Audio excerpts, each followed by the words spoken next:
Well, I mean, you said, why did your readers have to wait? And I want to know, why did I have to wait? You know, it was very frustrating. The reality is that it probably only took me about 2 years to write this book, but it took me 7 years or 8 years to begin the book, because I just didn't really care about anything enough. Or I thought I cared about something, and I worked on it for a while, and then it petered out. You know, I find writing to be a very exhausting experience. I have friends who are writers, and for them, each book is like, yeah, I'm writing another book, and it's an experiment or a project or a chance to write something about a rock and roll band or about the Vietnam War, and somehow, like, the accumulation of all of those projects will create the self as a writer. And I'm just not like that. I wish I were like that sometimes, but for me, I always have this little voice that's saying to me, this will be the last thing you ever write. And I don't mean that I'm going to die, and I don't mean that I won't write another book, but in the most straightforward way, the next book I write will be written by somebody else. And it really will. Like, when I look back at Everything is Illuminated, obviously I know I wrote it, but I don't really feel like I wrote it. It just feels like a completely different life and a different self. And the same is with my second book as well. So it feels important to try to just exhaust myself, to really put everything that I have into it. And that takes a while to recover from when you're finished, and it takes a while also to regenerate. Maybe an analogy might be to somebody who's like married for a very long time, 20 years, 30 years, and then their spouse dies. And then, you know, it might take them 5 years or 10 years to feel ready, to want to get involved with somebody else. And then it's not the case that as soon as you're ready it happens. You have to find the person has to come. And it took me a while to want to write again. I just felt no instinct to. Just like I feel very little instinct to right now. And it took me a good long time for that material to find me, where it really felt like it would be worth it. Not just a little experiment, but something that was substantial. Maybe. I really tried to avoid that, to be honest. Of course. Like, Here I Am was it was an obvious title once I had finished the book. And it was the right title, but I was nervous about it because I didn't want it to seem like, here I am, you know. But there must be some truth to that also.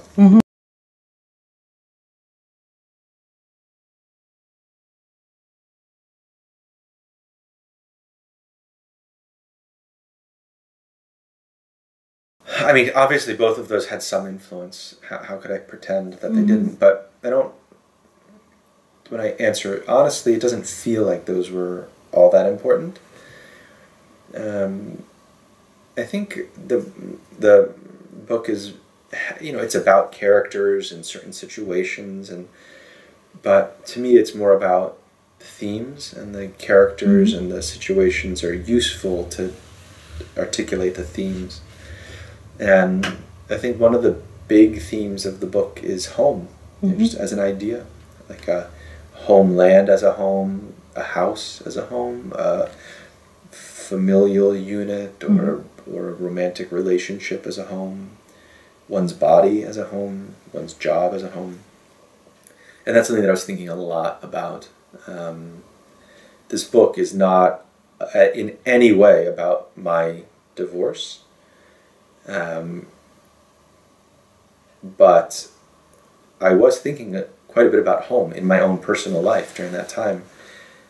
Not just because I went through a divorce, but because I was approaching 40, because my body was changing, because my ideas about how I wanted to spend my time were changing. And I think the book, you know, projects those concerns onto other people in other situations who are sometimes similar to me, sometimes not like me at all, but the concerns really were mine.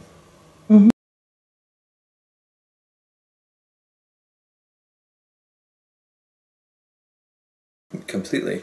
first of all, how we have multiple identities, and how they sometimes complement each other, and how they sometimes conflict. You know, like I have the identity of being a writer, and I also have the identity of being a father. My kids wish I were home in New York right now. I wish I were home in New York right now.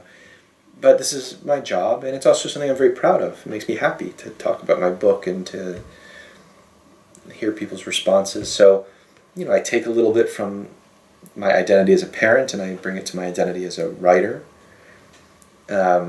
Olivia would have been happy if I'd stayed another day or two, but I took a little bit from my identity as a writer so that I could get back in time as a father.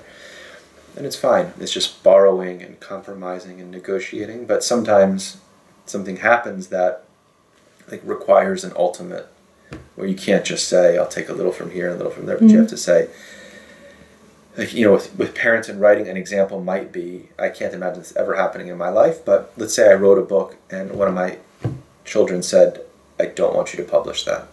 You know, it's too personal, don't do it.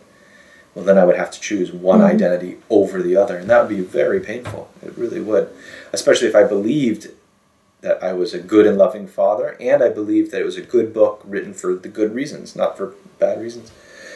So this book, Here I Am, has these two crises that force characters, or force Jacob in particular, to choose. You know, to say, I can't be a little bit inside my marriage, a little bit outside my marriage. I have to either be in or out. And vis-a-vis Israel, you know, he talks a good game about, you know, it being a special place that he feels a closeness to and a devotion to. But the crisis of the war and the prime minister asking all the Jews to come fight forces him to, in America we say, put your money where your mouth is, you know.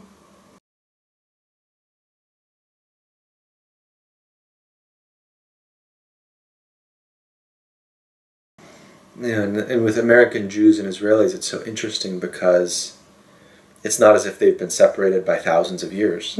You know, it's one generation or two generations for the most part, and yet they seem so different, and they're in a way created in different molds. You know, Israelis, when Israel, the state, was founded, they not only wanted to create a country, but create a new form of Jew who was of the earth and muscular and not scholarly and not neurotic and had guns. And in America, that's just not the model of American Jewry. It's much more bookish and thinking and of the mind rather than the body. And so those are just generalizations. Obviously, not every Israeli is like that, and not every American Jew is like that. But I liked in the book bringing those generalizations together into one place. It's funny, and there's something poignant about it as well. You know, it's also a kind of a strained marriage, you could say.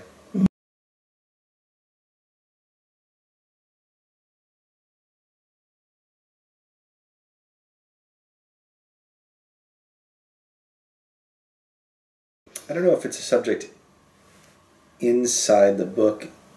I mean, to some extent it is. It is with Jacob's writing and, you know, like the chapter on the Bible and the ways in which characters kind of perform their lives rather than live their lives. And it's also, you know, a way I might describe my relationship to the book. That it's not autobiographical, but it is me in a lot of ways. It's the first book that I've written in the third person. You know, my first two books have these very strong first-person narrators, and I felt really liberated. There's a kind of irony in that when you're not writing in somebody's voice, you can write in your own voice, you know. It's also the first book I've ever written where people I know said to me, oh, it sounds like you. Nobody said to me, oh, you're just like Jacob. Nobody said that. But a lot of people said it sounds like you. And I was grateful to have that. It was just a different kind of relationship to writing for me.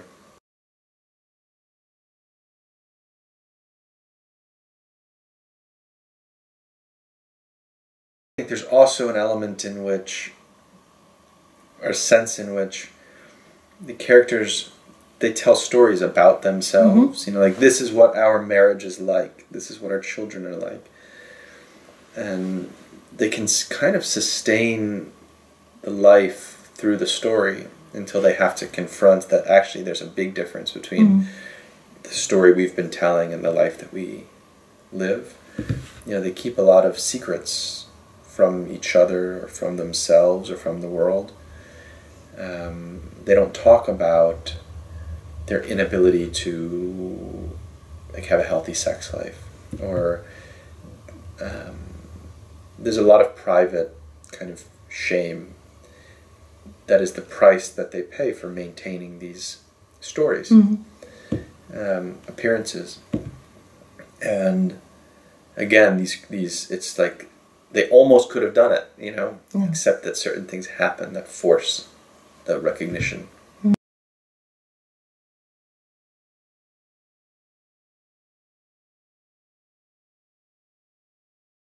Oh, absolutely. Yeah. I think crises, you know, define us as people. And nobody wants a crisis. But there's always some sense in which we can be grateful that they happened, if just because they force us to confront who we are. You know, it can be tragic, and also the confrontation with who we are can feel tragic, to find that we're not at all who we thought we were. We're not as brave, we're not as good, we're not as loving. But it can also be a relief. You know, it was just Yom Kippur, the holiday, and there was this, I'll read it to you, I have to find it, this tiny little, it's like 3 sentences that really moved me very, very much. Okay. It was, I took a little picture of it. It was in the prayer book. It says, I'm grateful for this. A moment of truth, grateful to stand before you in judgment. You know me as a liar, and I'm flooded with relief to have my darkest self exposed at last. And then it goes on, and it ends with, on this day, okay, I'll just read it. Every day I break my vows to be a dutiful child, a selfless parent, a caring friend, a responsible citizen of the world. No one sees, no one knows how often I take the easy way. I let myself off the hook, give myself the benefit of the doubt every day, every day. On this day, this one day, I stand before you naked, without disguise, without embellishment, naked, shivering, and ridiculous, and I implore you, let me try again.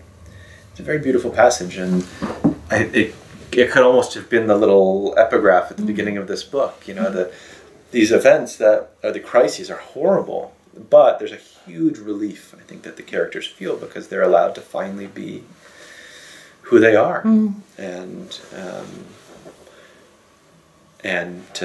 there's the only hope for change or for living a better life is to be fully exposed.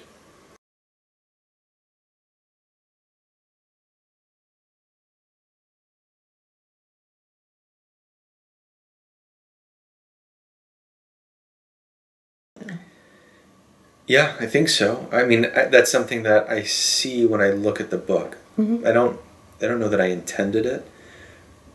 The poet W.H. Auden said, "I look at what I write so that I can see what I think," and that's just been my experience. I don't have some set of ideas that I then write down or try to encode for a reader to decode.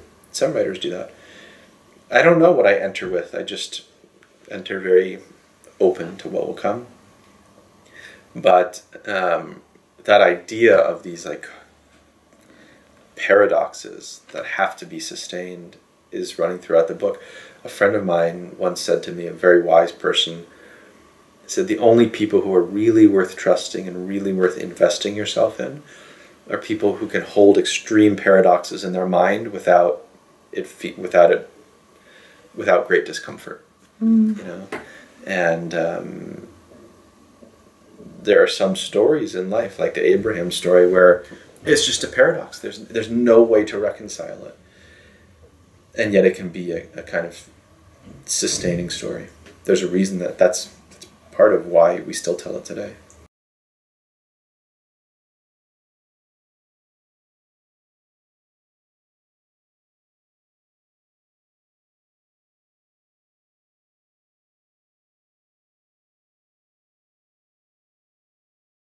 Yeah. Well, yeah, I think each character has a way to be elsewhere, Yeah. to not be where their body is.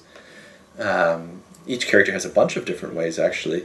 You know, somebody asked me the other day, why did you have to go on for so many pages about masturbation? But I did because it was funny, and because it was fun, but also for a serious reason, which is, it's like, it's an expression of Sam's pain, you know, or the ways that he is elsewhere, and other life is elsewhere. Jacob's texting makes him elsewhere. His TV show makes him elsewhere, the secret TV show. Julia creating the blueprints for houses she'll never live in makes her elsewhere. And it's the antithesis of the here I am, you know, the full presence.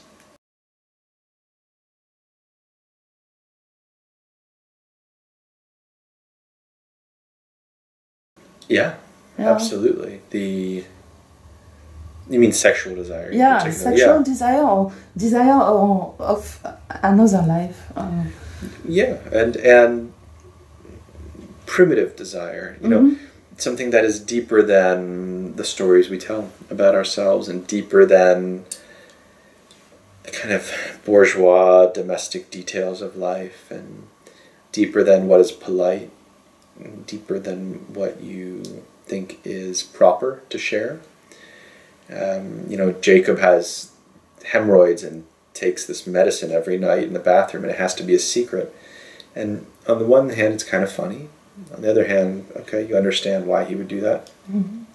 But it's so sad, actually. It's just so tragic. Like, it's just a human body, and this is his partner for life, and it's only life. And that anything about his body, but especially something that would cause any suffering of any kind, has to be compounded by the suffering of shame, is so sad. And it's, I think, a good expression or example or symbol of what their problem is, which is they've gotten so close on the level of, you know, living life, but so far apart on the level of desire and bodily needs.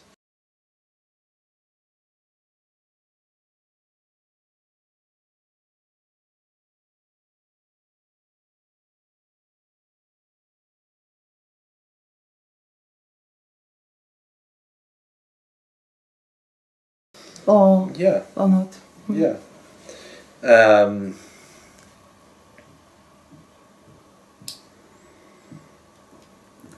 I would. You know, the funny thing is, I don't know that I was thinking about it at the time. Like, even though the expression in book or out of book, it seems so obvious that it would be a metaphor for a book. You know, I was thinking about it as a metaphor for a relationship. Yeah. You know, but yeah, the language is too perfect to pass up. Have you ever seen the movie Stories We Tell, by the way? Yeah. It's a beautiful movie. Yeah. It's really, I just watched it again the other day.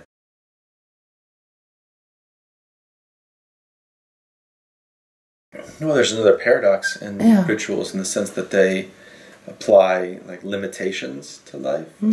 Any kind of structure is a limitation, and but they're limitations that are liberating. There's an old Borges story about two kings, I hope I get this right, who have a kind of contest for who can design a labyrinth that is more difficult to escape. And one of them creates an incredibly intricate labyrinth with forking paths and dead ends, and it's 10 miles by 10 miles. And it takes the other king, a year to find his way out. And then the second king puts the first king in the middle of a desert, and he says, try to get out of this, because without having those constraints, there's no way out, we experience it in architecture all the time, the ways that like enclosing a space makes a space feel big. So a lot of rituals, like, they're just a drag. They're not fun, and you don't want to do them. But the fulfillment of them does bring you closer to being the person that you want to be.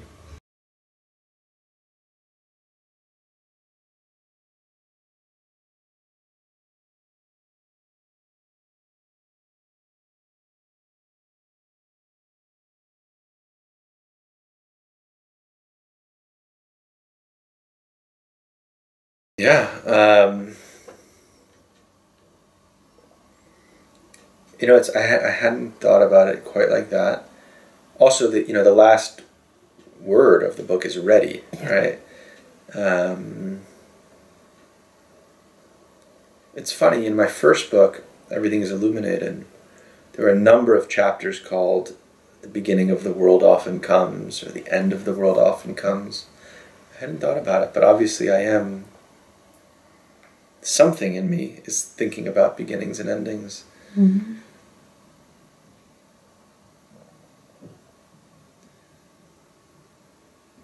I think it's maybe one of those questions that's best answered with a book rather than with an answer.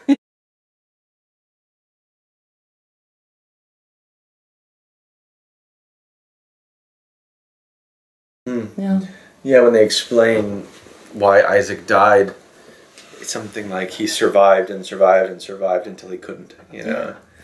That the end of his life was the end of just the end of surviving. Yeah. And in a way, it's the same with relationships. Like when you stop beginning, you end. You know. So what's necessary is it's the same thing with writing a book. Like you have to continually find new ways to feel that you're at the beginning, to begin again, and to recreate yourself.